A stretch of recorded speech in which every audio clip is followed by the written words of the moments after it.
The information shared on CNS Unfiltered is for educational purposes only and is not intended to diagnose, treat, cure, or prevent any disease.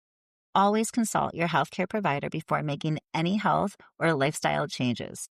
The views shared are those of guests and do not necessarily reflect those of Innate Clinical Nutrition or its affiliates. This episode includes affiliate links, which help support the show. Hello and welcome. I am Jena Salisbury, and this is CNS Unfiltered, a show where clinical nutrition specialists uncover what traditional medicine overlooks. As a CNS, I am deeply passionate about educating people on how to align their bodies, heal from the inside out, and optimize their health with nutrition. As a CNS, I'm committed to getting to the root of what's happening, not using pharmaceuticals as a Band-Aid. Unfortunately, a lot of times the root cause goes all the way back to hidden health issues stemming from childhood. Children are sponges. I mean this in the sense that they are constantly absorbing what they see and experience. Their environments, their relationships with their peers and relatives and adults, and yes, absolutely, their food and their food habits. All of these contexts are shaping the adult that they will become. Additionally, children today are facing so much more stress from so many different places in their lives. And this is only adding to the increased number of children developing chronic illnesses, inflammation, and other imbalances in their bodies. No parent wants this for their child, and as a parent myself, I am no different. The beauty of functional medicine is that it has the ability to see so many things happening in the body. And this made it possible for me to nurture the health of my own children starting at the root. We see everything with a stool test. Everything.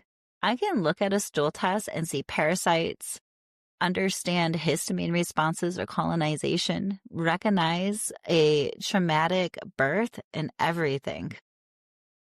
When I took my children in for theirs, a traditional doctor would have looked at them and told me nothing was wrong, that they were normal kids. And yet, my daughter's stool test showed Hashimoto's, parasites, and SIBO. My son showed pathogenic E. coli inflammation and lesions with swollen lymph nodes. Without these tests, my children would have ended up at functional medicine anyways.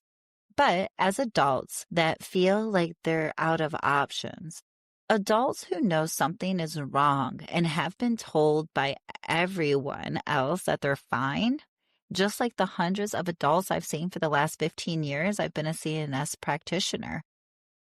If we want to have healthy, optimized adults, we need to start paying attention to our children. We need to educate them about food. We need to teach them how to see their body's innate wisdom, to trust, nourish, and support their bodies and minds through nutrition so they aren't running to pharmaceuticals for every single problem they face with their health. We as parents need to set them up with the right foundation for a healthy and balanced gut that is going to carry them through the rest of their lives. CNS practitioners like today's guest, Jennifer Brand, partner with parents to do exactly that. In today's episode, I talked to Jennifer about how she found functional medicine and started working with children with chronic skin conditions. And then we'll discuss a former patient of hers, a 3-year-old girl named Ella, whose family had tried everything to resolve her chronic eczema when they found functional medicine. If you're a parent and you've lost count of how many sleepless nights you've had trying to give your child some relief from their itching, stay tuned. This one's for you.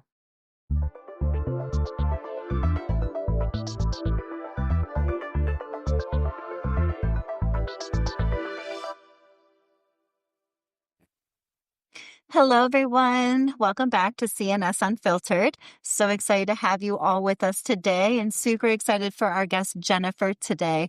So, Jennifer Brad is coming to us from California, the owner of Jennifer Carroll Brand Nutrition. We're so lucky to have you today. So, Jennifer specifically works with children with chronic skin issues. So, I know all the moms are going to be tuning in saying, yes, I need you. What do we do? Especially that I feel so limited with children. So we feel so lucky to have you on today. I'm going to turn it over to you so you can share with us how you got here, your passions, and what led you to be a CNS. And we'll go from there. Sure.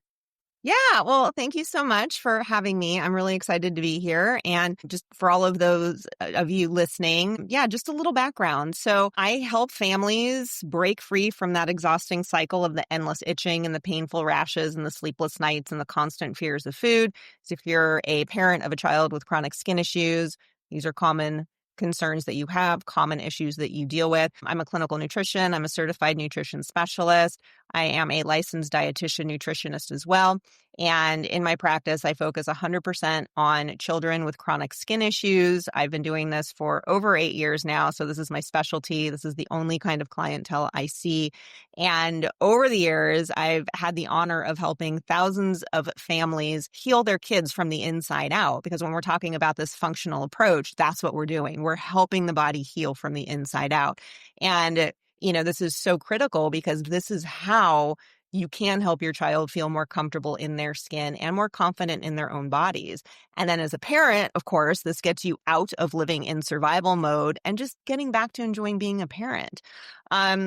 Yeah, and I think what I'm most proud of, aside from helping so many children over the years, is that I really have built a proven system that I call Rashes Be Gone. But this is my framework that I use in my practice that really helps kids heal from the inside out from these stubborn skin issues so that they and you can finally get your lives back. Such wonderful, needed work. Thank you so much. Can you share a little bit what got you passionate about nutrition or what your journey was like becoming a CNS and maybe finding your niche after? Yeah, sure. I guess it was kind of a long journey. This was not my first career. Growing up, I was always a science nerd and loved anything science, biology, health related.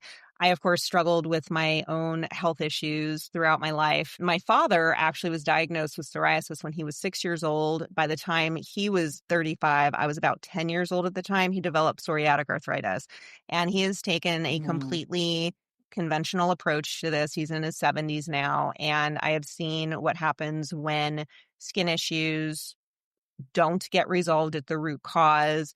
They fester, the inflammation, what's really causing the issues, which is what's happening inside the body, continues to fester and it spirals and turns into other issues down the line. And so just watching my father struggle with this, he's 76 now, he's either, I think he just turned 77 in May, actually. But just to see him struggle and suffer in pain every single day, and the medications and the biologics and just the polypharmacy to manage all of the symptoms that he's having, it didn't just, psoriasis is not, it wasn't just a skin issue for him. And this is why I'm so passionate about this for children and families, because the skin issue is not just a skin issue. What's happening on the skin is a reflection of something happening inside. And when that goes unresolved, I've seen what happens. And it doesn't just affect that person's health. It's affected me. I grew up with a father that was in pain and uncomfortable, and it hindered his quality of life and therefore mine. And, my mother is young, and well, she's the same age, but she's a young 77 while he's not. And just to see her, kind of sit around with him and not enjoy her life.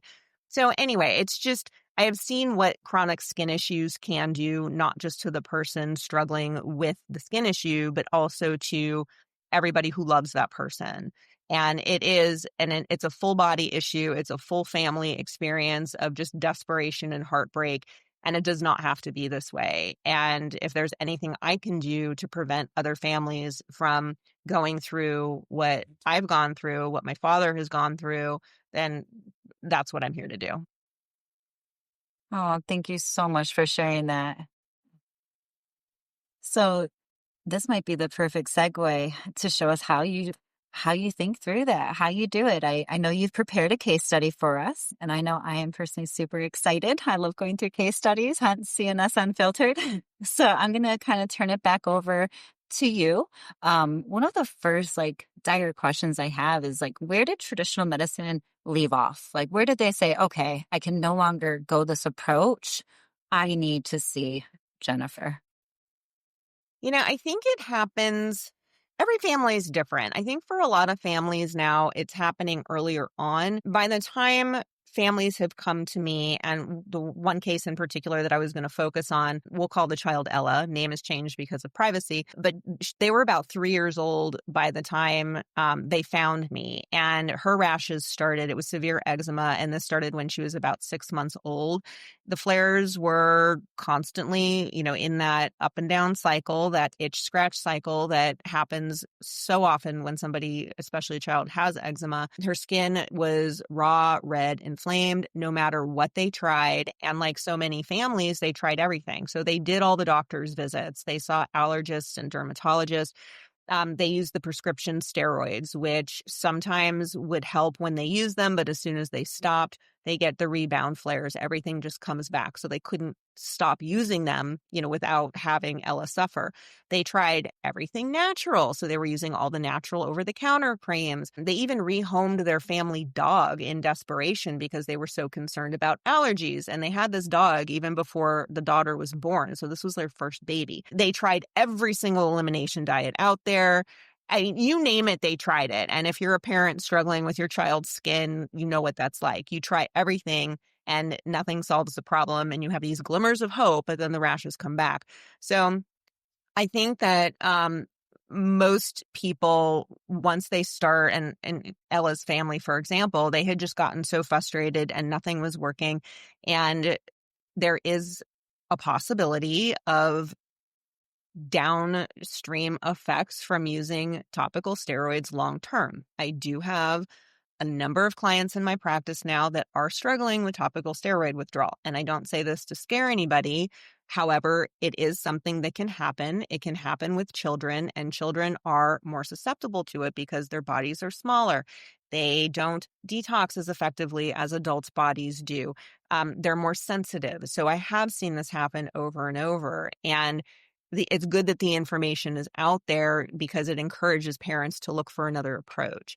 So many of the families that come to me have been in this position where they're just at the point where nothing's helping, and they're just going from doctor to doctor, and it's at the point where they're just stronger and stronger creams. They're being prescribed Dupixent, other types of biologic medications, and it just doesn't solve the problem. Even with the steroids, even my clients that are on Dupixent, they still have flares, so it's not solving the problem. Yeah. So this is where most people are when they find me, and nothing else is working. And certainly conventional medicine is a Band-Aid solution. And at this point, for so many of the families, it's not even working as a Band-Aid. So true. So true. And I know that's relatable to anybody who is going through a medical issue through traditional medicine. So when someone comes to you saying help, right? Where's the first place you go? Is it functional blood work? Is it a functional test? What are your next steps to uncover what traditional medicine couldn't find? It's a really good question. So one of the first things I do with my clients is a full health history intake, so I understand as much as possible about what's been going on. A lot of these kids are less than 6 months old. I mean, I see kids under a year old. So there's not a lot of health history. But yeah, so I see anywhere from about zero, like literally I've had clients reach out that are a few weeks old, up until early to mid-teens. So that's the range of kids that I see. I would say the majority of the kids in my practice are under 3 years old. A good chunk of them are under 3 years old. So Oh, regardless of the age, we do a health history, health intake. Often too, I find it really interesting. A lot of the people that find me, the parents, or, the mom in particular, has been on her own functional healing journey, right?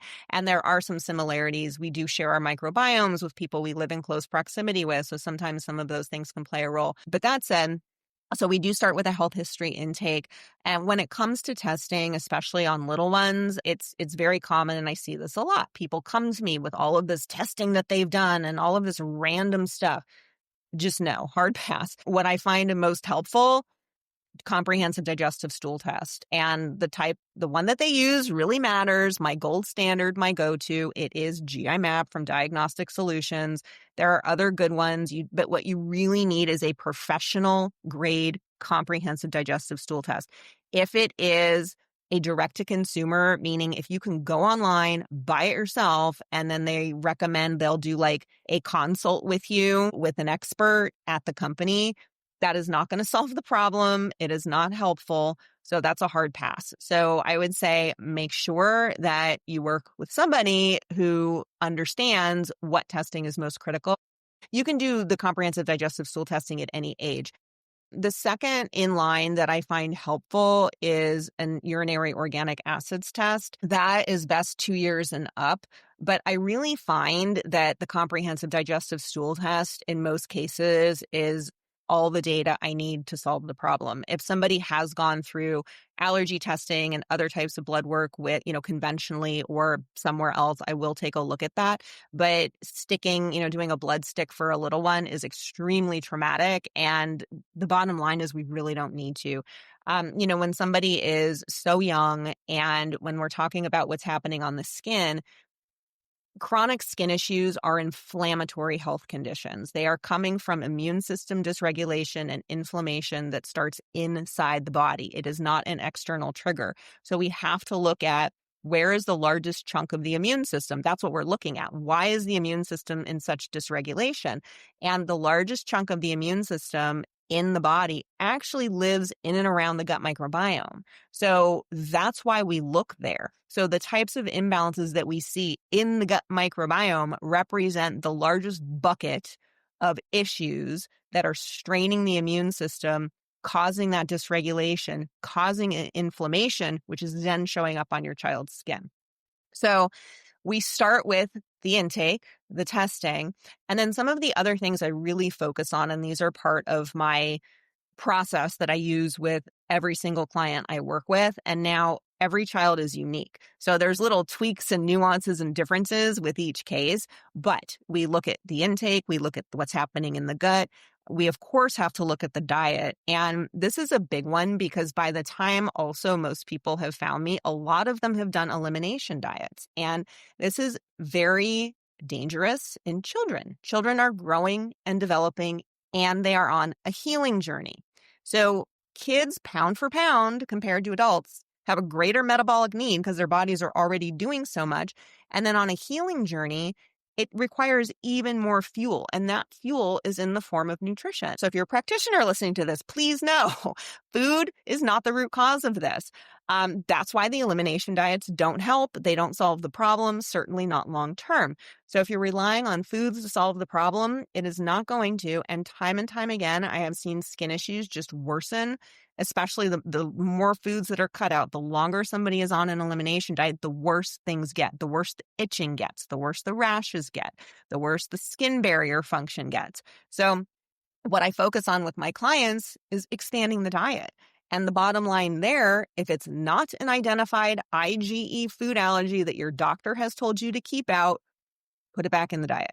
If you can connect a food to symptoms, and the type of symptoms I'm really concerned about from foods would be hives, swelling, trouble breathing, things that are anaphylactic within 10 minutes, maybe an hour of consuming the food.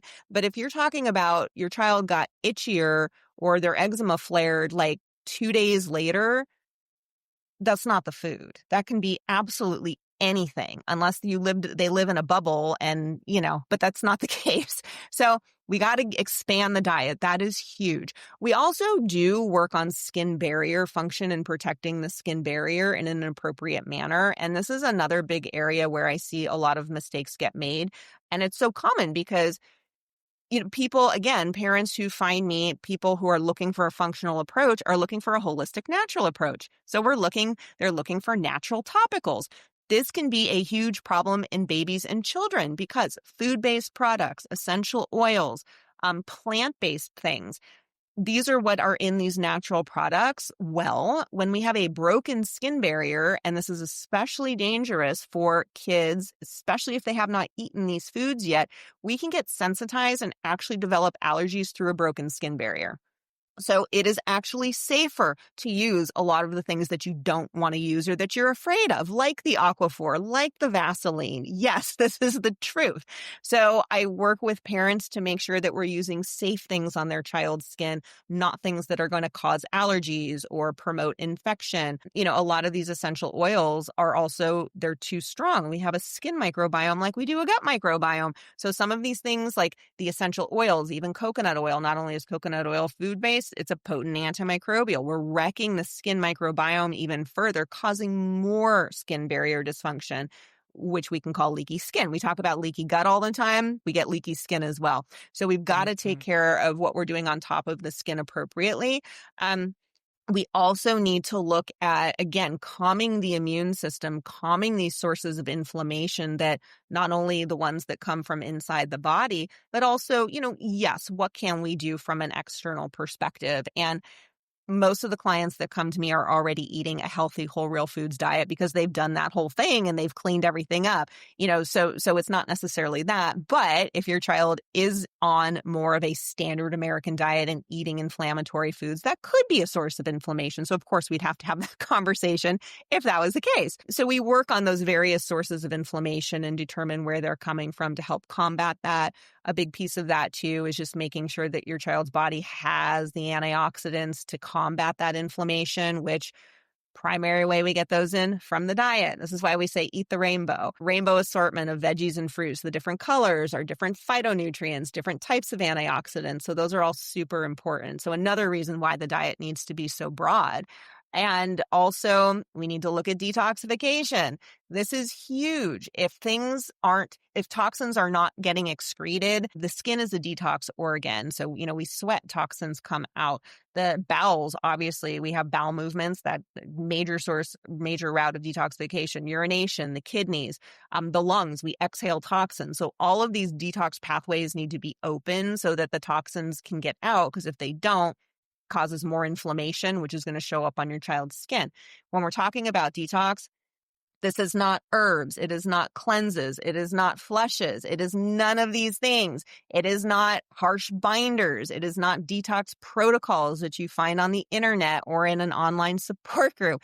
The way we detox is to primarily, the primary issue or the primary focus I work with my clients is liver detox, okay, which means giving the liver the fuel it needs to function. The liver doesn't need herbs to function. It needs vitamins and minerals and amino acids, which come from protein-rich foods. So this is another area where, the diet needs to be as broad as possible. We need to stop the elimination diets. And the other thing to be really aware of too, a lot of the families that come to me have tried like different detox herbs. And, if you have tried a detox for your child and things got worse, what very possibly could have happened is that there's essentially, for ease in explaining it, but like three phases of detox. Like phase 1 can actually make things more toxic. Phase 2 helps package those things up and get them out. And then phase 3, we actually get them out. But if you're pushing phase 1 without making sure that some of the other things down the line are working appropriately, then you're going to get a buildup of toxins. And remember that these toxins are actually more toxic after they've gone through this phase. So a lot of the herbs and these detox protocols that you find online are pushing phase 1 without supporting the rest of the conveyor belt. So this is why your child is flaring if you're trying to detox. So we do not detox that way.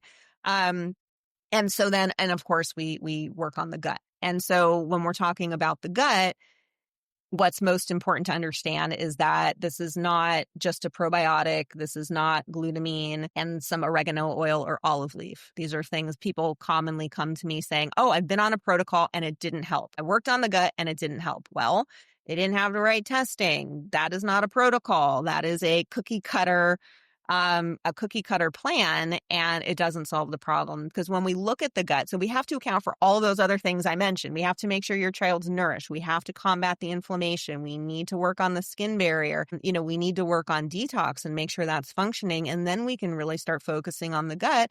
And when we need to make sure that we're looking at the gut in its entirety. Because the other thing I hear a lot is, oh, there's H. pylori, so we're working on that. Or there's candida, so we're working on that. Or there's parasites, so or leaky gut, so that.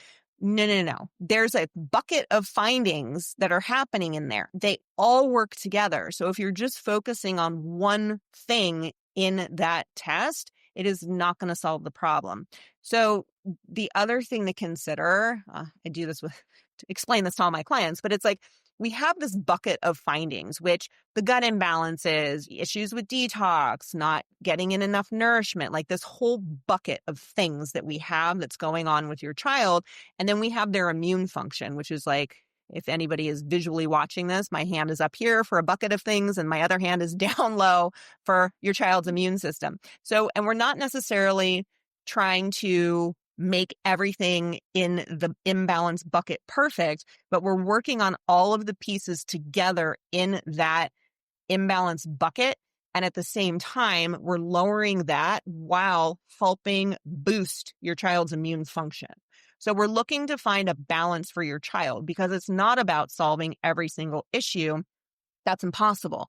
And for the rest of your child's life, they are going to be exposed to things or come across things. And the goal is to help their system become as robust as it possibly can so that they don't have to live in a bubble for the rest of their lives. So that's really what we're doing, is by identifying these root cause buckets. And again, those are the main ones I work with my clients that I mentioned. And I see some combination of those in nearly every single client I work with. So by working through each child's unique imbalances within those specific buckets and helping support their immune function, we find that balance, and that's when the inflammation calms and the skin can start to really heal from the inside out.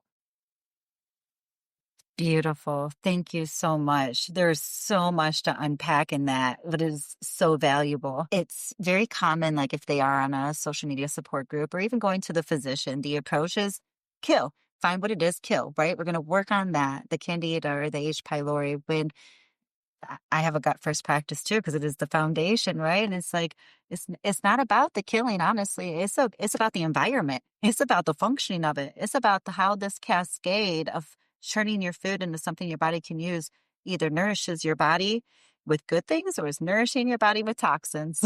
And we're gonna see that. So I love that you touched on all of those aspects, because that's one of the beauties of working with the CNS is we're trained in conventional, we're trained in functional medicine with the root that brings it all together of food and how to navigate that and to look at the system as a whole with both modalities. I'm so glad you just said that. Yeah, because I was just thinking, like, right before you said that, I was going to add this in too. This is one of the reasons why I'm so happy that I went the CNS route and why I'm so proud to be a CNS, because there are other types of functional practitioners out there. We have your just functional MDs, your functional practitioners, or your naturopaths, or some other holistic practitioners, which are great. They're, a lot of them are very talented, very wonderful practitioners. But when it comes down to it, we're talking about the biochemistry of the body. Now, all of the different biochemical pathways in the body, like every single little battery for our engine that runs every single thing that our bodies do, they run off of nutrients from foods we eat. It's nutrition that's at the core. And so, with having that CNS background, that's exactly what it's about. It teaches you how the body functions. And then when it's not functioning optimally, as a CNS, we know where to look and how to tease out what's going on with somebody to find out where something is malfunctioning so that we can rebalance that and get the problem solved from the inside out. Yeah. So it's such a cool thing, really, for a lack of a better way to say it. It's just so cool being a CNS. And it's like, I'm not biohacking anything. I know people talk about that term, so I don't mean it that way, but it really is super cool to be able to work with people from that perspective of, understanding what the biochemical pathways are supposed to do. And then if they're not doing that, what we need to do so that they can do that. Yeah. It seems like a no-brainer for us. Like, yeah, this is the medicine that makes sense, but we are the most underheard and we are the most underserved or underknown. So thank you so much for even breaking down how we look through a case and what we're looking for. I follow up a lot of physicians, and I go through the whole functional blood work, and the client's like, wow, I've never had anyone read my blood work like that. It's like, well, I'm not looking for what's out of range. I'm looking for patterns. I'm looking for systems. I'm looking for the cascades of what is it trying to tell me. I'm not looking at cholesterol's high here. Here's a supplement. No, it's the asking of why and then meeting the client exactly where they're at. And for you, a whole family of where they're at to coach them through this journey. Oh, that is awesome. So I was wondering if there was like a specific marker that you really liked to see that would say, okay, if this marker shows up, I know I have to go this pathway. If this marker shows up, okay, then I know we have to go this pathway with your clientele, if that's a fair question. That's a very good question. I don't think there's a specific marker. It's different. It's a little bit different for everybody. So the way I look at it, so if I'm looking at the GI map, for example, I'm looking for the different imbalances. And again, too, like you just mentioned with the lab work, like looking through it, looking at it with a different lens, I'm not just looking at things that are flagged as high. I'm looking for patterns. And sometimes if something is just detected, I'm going to want to do something about that, even if it's not flagged as high. So one of the sections, though, that I think is really critical, so aside from looking at the various imbalances and taking all of those into account, is that they have a section on there that's called immune response. And so that one I feel is really interesting, I think. It's important, but it's also really interesting. And I've seen all kinds of different things pop up in there, but in that section. But so when we're talking about so much of the immune system being located in the gut, that's right there is the little picture of how your child's gut, or anybody, but your child's gut immune function is handling things. Now, I have seen those markers all over the place, like lit up like a Christmas tree in some kids. And in others, and same types of severe skin issues, I've seen those markers be in range. So it's really different for everyone.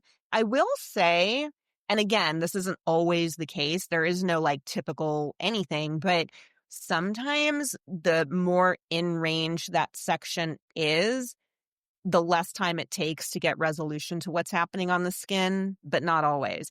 It kind of depends. But that section I think is really interesting and really critical. I'll say this too, because this might be helpful for people listening to know. So no matter what is happening on the skin, there are some differences in terms of nuances, whether it's eczema, chronic hives, psoriasis, chronic skin infections, acne, rosacea. Like there are some different types of nuances with the internal imbalances or even things that could be triggering for these different types of skin issues.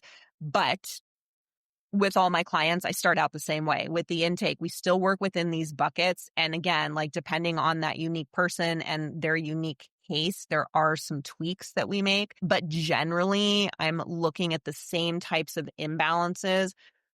Regardless of what the skin issue is diagnosed as, it's the internal imbalances that are causing it, if that makes sense. So we're really looking at what's happening inside to help with what's happening outside, regardless of whatever kind of diagnosis somebody gets. But I think, the long story short, the immune section on the GI map, I think, is one of the critical key pieces that I look at that I find the most interesting in the different cases. Mm-hmm. Yeah, I think so too. It makes me think back to, kind of trying to find the differentiation of someone can have a yeast and their immune system never realizes it. But some person could be allergic to that yeast or the byproducts of that yeast and kind of set down a different cascade too. So having the professional to look through that and see what exactly systems are going on is a game changer for that progression. And it's interesting too. I'm looking at the GI map in front of me for the case that I was telling you about, this Ella, the little girl, and that immune response section for her, nothing is flagged. Like and I'll just call out some markers I don't know if anybody knows what this is, but the secretory IgA is trending low, but it's just at the bottom of the marker. The anti-gliadin IgA, which can indicate some reactivity to gluten, but it's also just general immune system reactivity. That's trending up, but not flagged as high. So it's interesting to see, like, there was nothing flat out flagged as high, yet her skin, it's one of the most severe before pictures of any case that I've ever worked with. Yeah. Like her entire back, the photo that I have, the before, her entire back, red, raw, crusty, just opened. And, and we didn't see a significant immune response on her test. So I think that's really interesting. So it's really important. And this is why, and she did have candida detected. It wasn't high, but it was detected. She had H. pylori detected, but not high. Lots of imbalanced commensals and some opportunistic overgrowth. But this is why it's really critical to work with somebody who understands these nuances and these differences, because it's about addressing all of this together and looking at the entire picture. Plus, any testing, even though I'm talking about this as being the gold standard because I consider it to be, it's a point in time, so you have to be knowledgeable to pull the puzzle pieces together.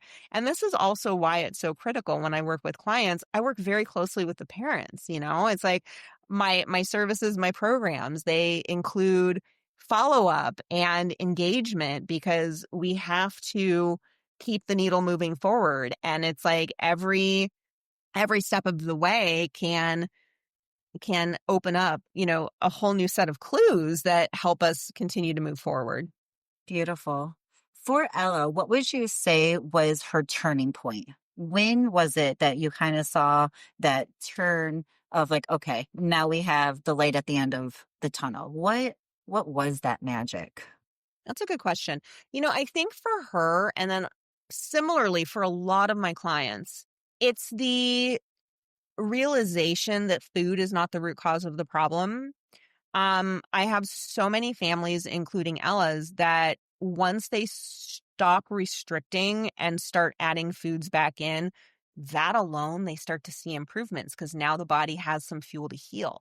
So I think a big piece of it, because as you know, right, Jena, and then as people listening know, if you've been on a more holistic or a functional track with your health or your child's health, it's not an overnight process. You don't take a pill and your symptoms go away. It's a process. And so some of the earlier wins that we get are the confidence to expand the diet and no more fear around food in every single meal, because when parents are on this journey, it's terrifying. It's not just watching your kid struggle and suffer and not sleep, so you're not sleeping. I mean, that's huge and that's a major issue, but it impacts your entire life. Like, every meal becomes terrifying. And so once we start to change essentially mindset around what's causing the issue, and parents start to realize that, oh my gosh, I don't need to be afraid of this, and we're working towards the root cause, and now we have some data to show, they start to get more confident with going back to like living their life, realizing that we have a plan, we have a path, we have some data now, so we know what's happening. So there's like a light at the end of the tunnel. So they stop relying on the diet restrictions and chasing all the triggers, because that makes people crazy.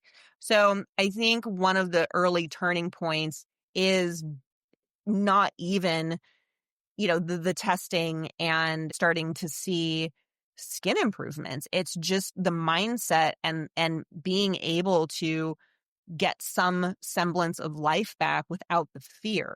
So once that happens, then and we're able to expand the diet and get the supplements in to resolve the imbalances, then the skin does start to improve and the itching starts to subside and everybody's sleeping. And so but I think some of the earlier wins are really around like starting to expand the diet and some of those other interventions that people are erroneously led to believe are what you need to do to solve the problem. So like as soon as we stop following, hate to say it, as soon as you True. stop Googling yourself down rabbit holes and following internet, support group advice, you'll usually start to see some improvements.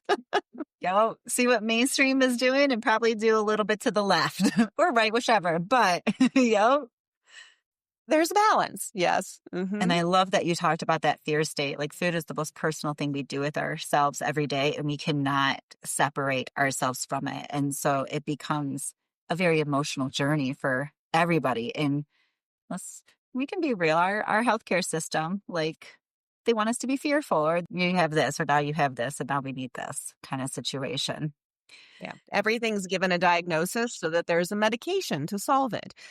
Or, even if you're online in the natural space looking at things, well, here's a diet to solve it. Here's a single supplement that'll solve it. Use these 3 supplements and it'll solve it. Use this cream. Nope, it's all about the environment. It's all about the ins and outs and the balance, as you've been saying this whole time. I have just a personal curiosity question. When you are working with the littles, do you use food first? Like, are you really digging into the food first and coaching the parent? I know they both go hand in hand, but are you using that or teas, or do you use supplements with the babes? I use supplements with the babes. Yeah. Depending on the age, of course, those are different, but I do, my protocols are supplements. And the thing is, again, most people by the time they find me, they're on healthy whole real foods diets. A lot of them have been restricting. So, we do start expanding the diet, but food alone just does not solve the problem. Like if it would, I wouldn't exist. I wouldn't be doing this. So the imbalances are not food fixable, but you can't out supplement a diet that's lacking in the first place. So there has to be that balance. And from the nutrition perspective, and, especially with kids, like I purposely do not do diet plans or meal planning. Let your kid eat. Are they hungry? Put some good food in front of them. Let them eat whatever they want. I want to foster, because kids are intuitive eaters. It's not until we get a little bit older that we start to think, oh, is this good for me? Is this bad for me? Of course you have to if you put crappy food in front of your kid, that's what they're going to eat. So it is your responsibility as a parent to introduce them to new foods. I know kids can be picky eaters. That's a whole other story. But, as long as you're exposing your kid to the healthy foods and we're getting those in, that is, where we need to start, especially just growth and development and just overall healing. Because another thing too, I've seen way too many kids diagnosed with failure to thrive because of their skin. So again, like skin healing is a very nutrient dense, nutrient intensive process. And if the food isn't getting in, the skin's not going to heal. But also remember, kids are growing and developing. So they are at a much greater risk for having failure to thrive, falling behind on growth and developmental curves if their diet isn't robust enough. So it is a really critical piece of the puzzle. So we need to get the food in, but it's not going to completely solve the problem, but it's a very important first step in the right direction. Exactly. Yes. 1000% there with you.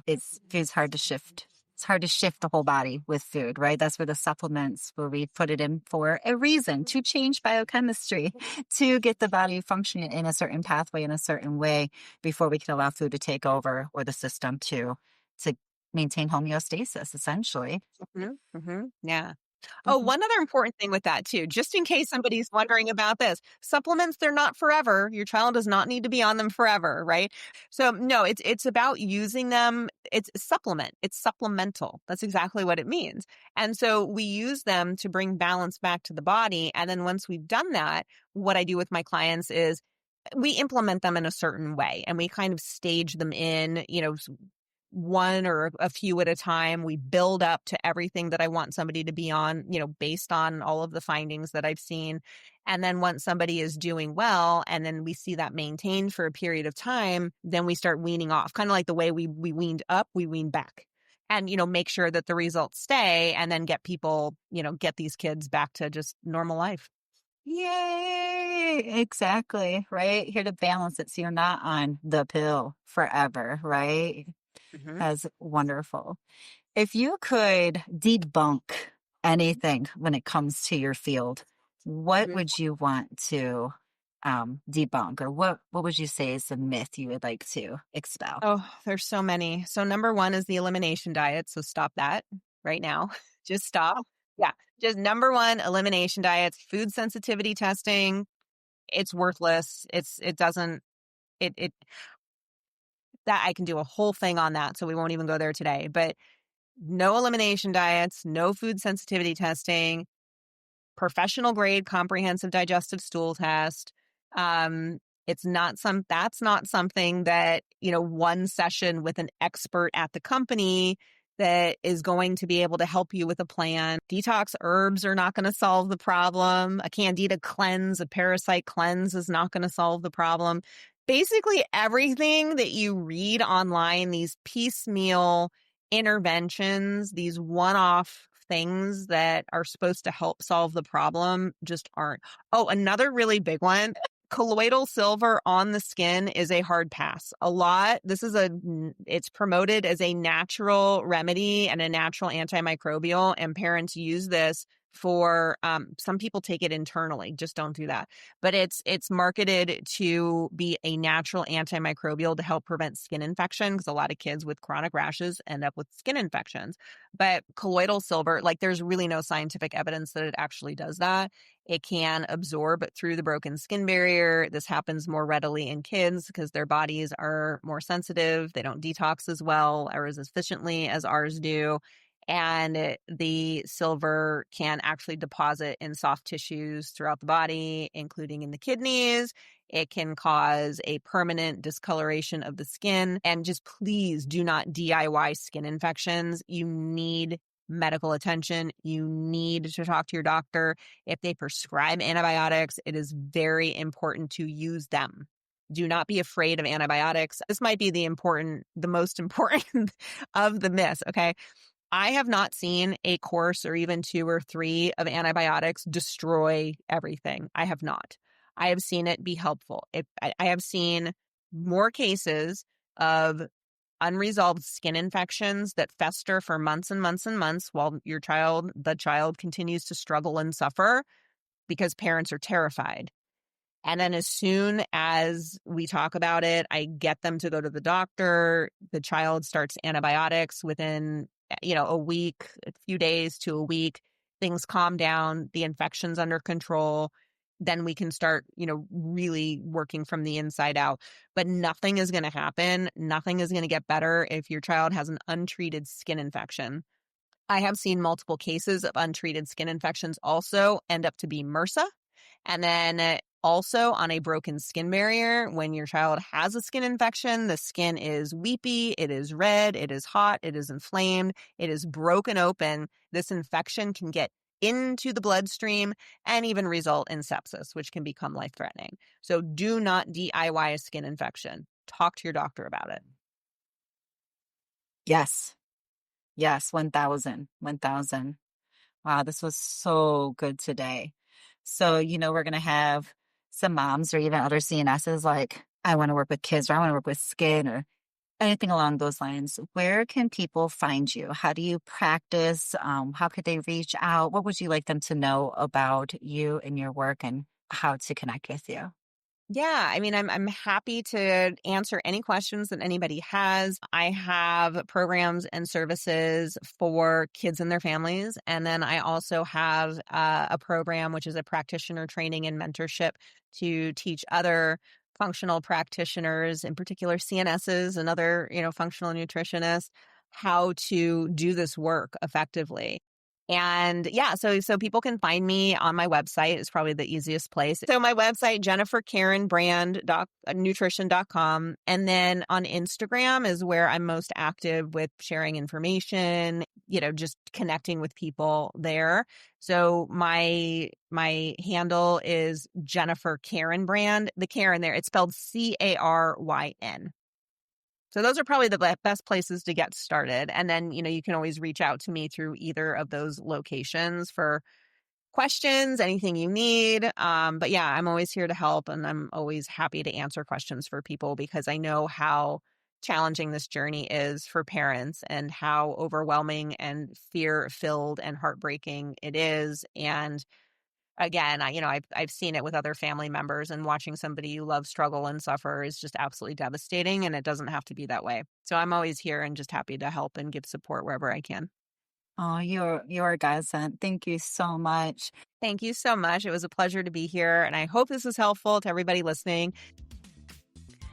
Thank you, Jennifer, for talking to us today and for sharing your passion for helping children and families heal. A healthy and broad diet has no substitute, friends. It's amazing how resilient the body can be when we give it the right tools. Thanks to our listeners for tuning in today for this episode of CNS Unfiltered. For any listeners looking to get in touch with Jennifer, be sure to check out JenniferCarynBrandNutrition.com or follow her on Instagram at JenniferCarynBrand. Remember, the Caryn is Caryn. Definitely consider finding a CNS practitioner for chronic skin problems. We're always here to help. Once again, I'm Jena Salisbury, and remember to listen to your gut.